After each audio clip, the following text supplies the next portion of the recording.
રાજ્યમાં હાડ થીજવતી ઠંડીનો અહેસાસ નલિયા 6.2 ડિગ્રી તાપમાન સાથે ઠંડુગાર 17 જિલ્લામાં તાપમાન 15 ડિગ્રીથી નીચે નોંધાયું તો ઉત્તર પૂર્વના પવન ફૂંકાતા ઠંડીમાં વધારો.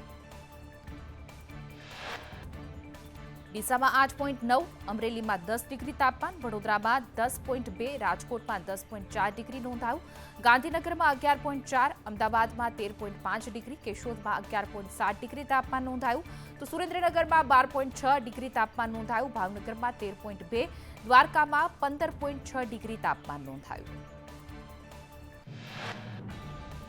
રાજ્યમાં વાતાવરણમાં ફરી આવી શકે છે પલટો. રાજ્યમાં ભારે પવન અને કમોસમી વરસાદ અને કરા પડશે. ડિસેમ્બરના અંતમાં રાજ્યમાં માવઠાનું સંકટ, હવામાન નિષ્ણાંત બાલાલ પટેલે કરી આગાહી.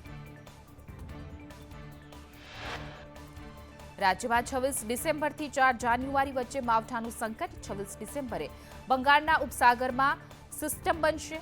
16થી 22 ડિસેમ્બર સુધી વાદળછાયું વાતાવરણ રહેશે. લઘુત્તમ તાપમાનમાં થઈ શકે છે સામાન્ય વધારો.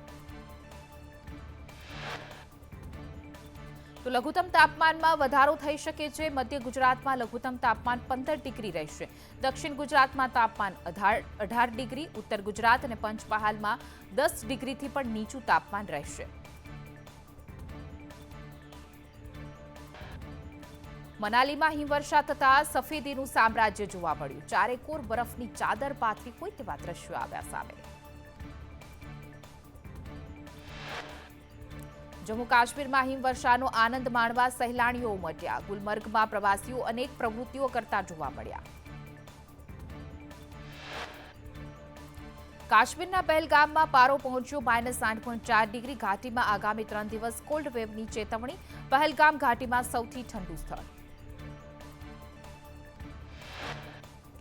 શ્રીનગરમાં -4.6 ડિગ્રી, ગુલમર્ગમાં -7.6 ડિગ્રી તાપમાન નોંધાયું. કાઝીગુડમાં લઘુત્તમ તાપમાન 1.4 ડિગ્રી સેલ્સિયસ તો ખીણમાં લઘુત્તમ તાપમાન વધુ ઘટવાની સંભાવના.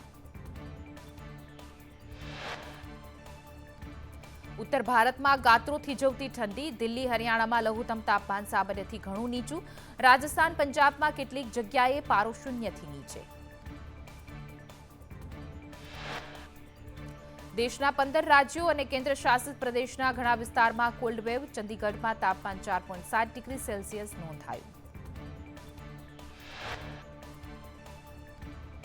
વિવાદોની વચ્ચે ઊંઝા એપીએમસીની ચૂંટણી તો ઊંઝા ભાજપના 3 જૂથો વચ્ચે જંગ છે. ખેડૂત વિભાગની 10 બેઠક માટે 20 ઉમેદવારો મેદાને, વેપારી વિભાગની 4 બેઠક માટે 16 ઉમેદવારો મેદાને.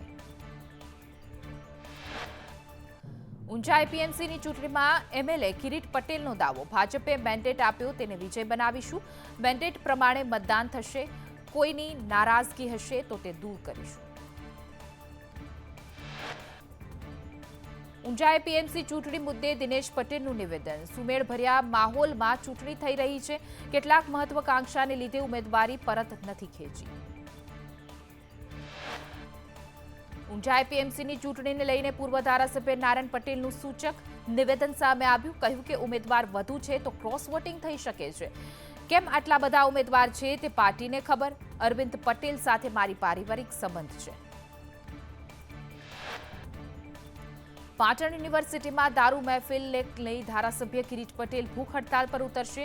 ન્યાયની માંગ સાથે કિરીટ પટેલની વિરોધમાં એનએસયુઆઈના કાર્યકરો જોડાશે. ટુર્નામેન્ટ રમવા આવેલ યુવાનો દારૂ પાર્ટી કરતા ઝડપાયા હતા. અમદાવાદ ખ્યાતિ હોસ્પિટલ કાંડમાં આરોપી રાજશ્રી કોઠારી 10 દિવસના રિમાન્ડ પર. ખ્યાતિના તબીબોને રોજના 10 ઓપરેશન કરવાનો ટાર્ગેટ અપાયો. પીએમજેવાયનો વધુમાં વધુ લાભ લેવા બેફામ ઓપરેશન કરાયા. ખ્યાતિ હોસ્પિટલમાં 3 વર્ષમાં સારવાર લેનારા 8,534 દર્દીમાંથી 112ના મોત થયા. રાજશ્રી કોઠારીની બીજા કેટલાક લોકોની સંડોવણી અંગે કરાશે પૂછપરછ. રાજશ્રી કોઠારી ખ્યાતિ હોસ્પિટલમાં 3.61% ભાગીદાર.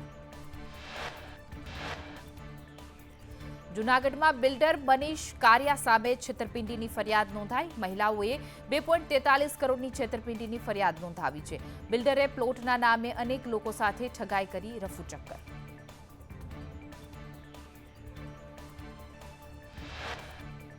ગીર સોમનાથના બરોલા ગામે માટી ચોરી કૌભાંડમાં સિંચાઈ વિભાગના અધિકારી સામે કાર્યવાહીની માંગ. કલેક્ટરે ગાંધીનગર ચીફ એન્જિનિયરિંગ અને અધિક સચિવને પાઠવ્યો પત્ર. પત્રમાં કાર્યપાલક એન્જિનિયર સુનિલ રાઠોડ સામે પગલાં ભરવાની માંગ, કૌભાંડમાં કોન્ટ્રાક્ટર અને સિંચાઈ વિભાગના અધિકારીની સાઠગાંઠ, રાજકીય નેતાના મળતિયાઓએ માટી ચોરી કર્યાની ચર્ચા. વડોદરામાં મહિલા કોન્સ્ટેબલે રેલવે એસપી સરોજ કુમારી સામે હાઈકોર્ટમાં કરી અરજી. રાઇફલ શૂટિંગમાં નેશનલ લેવલે રમવા તક ન આપ્યાનો આક્ષેપ કર્યો. પ્રી નેશનલ લેવલની રમતમાં ભાગ લેવા રજા ન અપાય. હાઈકોર્ટે રેલવે એસપી સહિત 4 અધિકારીઓ પાસે જવાબ માંગ્યો. વલસાડના હાલર રોડ પર બિનવારસી આધાર કાર્ડનો જથ્થો મળી આવ્યો. 20થી પણ વધુ આધાર કાર્ડ બિનવારસી હાલતમાં મળ્યા. આધાર કાર્ડ ઓરિજિનલ છે કે ડુપ્લિકેટ તે માટે તપાસ હાથ ધરાઈ. વડોદરામાં ડોર ટુ ડોર કચરો એકત્ર કરતી ગાડીના વાહન ચાલકની બેદરકારી સામે આવી. વોર્ડ નંબર 13માં ખુલ્લી ગાડીમાં કચરો એકત્ર કરાયો. ખુલ્લી ગાડીમાંથી કચરો ઉડતા વાહન ચાલકો પરેશાન. વડોદરામાં પતંગની દોરીથી ગળું કપાતા યુવકનું મોત થયું. યુવક બાઇક પર ફૂડ ડિલિવરી કરવા જઈ રહ્યો હતો. દોરીથી ઘાયલ યુવકને તબીબોએ મૃત જાહેર કર્યો.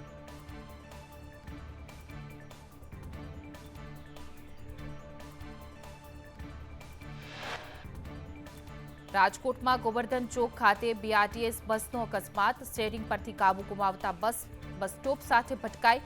અકસ્માતમાં કોઈ જાનહાનિ નહીં. દાદરાનગર હવેલીના ખરડાપાડામાં ચોરીનો પ્રયાસ. બંધ ઘરમાં ચોરીનો પ્રયાસ કરતા તસ્કરો સીસીટીવીમાં કેદ થયા. પરિવાર સામાજિક પ્રસંગે ગયા ત્યારે બની આ ઘટના. અમદાવાદના બાપુનગરમાં તોડ કરનાર 2ની ધરપકડ કરવામાં આવી. કોંગ્રેસ નેતા નાગજી દેસાઈના ઘરે આવ્યા હતા તોડબાજ. મકાનના રિનોવેશનની મંજૂરી નથી કહી માંગ્યા રૂપિયા. રાજકોટમાં જાણીતા બિલ્ડર પર છેતરપિંડીના આક્ષેપ. 2.40 કરોડમાં બાનાખત કરી દુકાન ન આપ્યાનો આક્ષેપ. વેસ્ટગેટ 2માં દુકાનના નામે છેતરપિંડીના આક્ષેપ. બુક કરાવેલો શોરૂમ અન્ય પાર્ટીને વેચી નાખ્યાનો આક્ષેપ. દ્વારકામાં 47 વર્ષીય પિતાએ સગીર પુત્રી પર દુષ્કર્મ ગુજાર્યું. હવસખોર પિતા 1 વર્ષથી ગુજારતો હતો દુષ્કર્મ. આરોપીની પત્ની પિયર ચાલી જતા પુત્રી પર બગાડી નજર. પોલીસે આરોપી પિતાને પકડી કાર્યવાહી હાથ ધરી. સુરતમાં જુગારધામ પર દરોડા પાડતા 30 જેટલા જુગારીઓ ઝડપાયા. જર્જરિત બિલ્ડિંગના ટેરેસ પર ચાલતું હતું જુગારધામ. જુગારધામ ચલાવનાર મુખ્ય આરોપી સન્ની ફરાર. મોરબીના અણિયારીમાં હત્યામાં 2 શખ્સે કિન્નર પાસે બેભસ્ત માંગણી કરી હતી. કિન્નર બનેલા શખ્સે વિરોધ કરતા કરી હત્યા. લખતરના રવિ કોળી અને સુરેશ કોળીએ હત્યા કર્યાનું ખુલ્યું. બંને આરોપીઓની અટકાયત. બોરસદમાંથી વિદેશી દારૂ ભરેલ ટ્રક ઝડપાયો. ટ્રક પકડાતા બુટલેગરોએ જીપીએસ સિસ્ટમથી ટ્રક લોક કરી. ટ્રકમાંથી 9 લાખથી વધુનો વિદેશી દારૂ ઝડપાયો.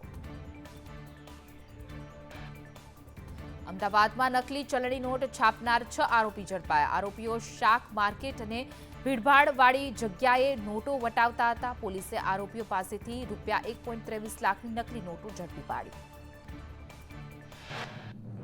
દેશભરમાં આજે 54મા વિજય દિવસની ઉજવણી. 16 ડિસેમ્બર 1971ના રોજ ભારતે પાકિસ્તાનને યુદ્ધમાં હરાવ્યું હતું. યુદ્ધમાં ભારતની જીત સાથે સ્વતંત્ર બાંગ્લાદેશનું સર્જન થયું. રક્ષામંત્રી રાજનાથસિંહે શહીદોના બલિદાનને યાદ કર્યું. કહ્યું કે જવાનોનું અપ્રતિમ સાહસ દેશને સલામત રાખે છે.